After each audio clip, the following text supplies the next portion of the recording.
Have you ever pondered what it's like to toil away in a foreign land, specifically as a domestic worker in Saudi Arabia or Kuwait? It's a reality for countless individuals, and the conditions they encounter can often be challenging. In Saudi Arabia and Kuwait, domestic workers constitute a significant portion of the migrant workforce.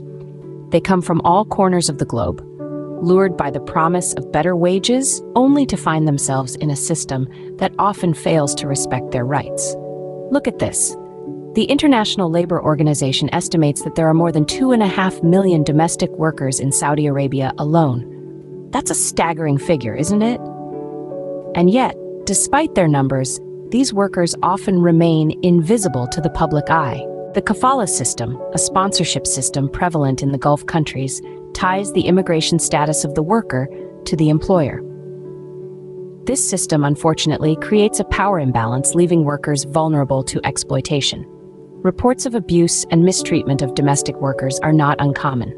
From excessive working hours to lack of rest days, from non-payment of wages to physical and psychological abuse, the list of grievances is long. And what happens when a domestic worker decides to resign? Well, without a good record, deportation often looms. The kafala system makes it difficult for workers to change employers, and breaking a contract can have severe consequences. Moreover, there's the language barrier. Many domestic workers do not speak Arabic, making it harder for them to communicate their needs or negotiate better working conditions. Now let's recap what we've learned. Domestic workers in Saudi Arabia and Kuwait face a myriad of challenges. They are part of a system that often overlooks their rights and needs. The kafala system ties them to their employers, making it difficult to change jobs or leave abusive situations. The threat of deportation hangs over those who dare to break their contracts. Language barriers further exacerbate these problems, making it harder for workers to advocate for themselves. So as we delve into these realities, remember the strength and resilience of these workers, who continue to strive for better conditions and rights. Their stories deserve to be heard, and their hardships acknowledged.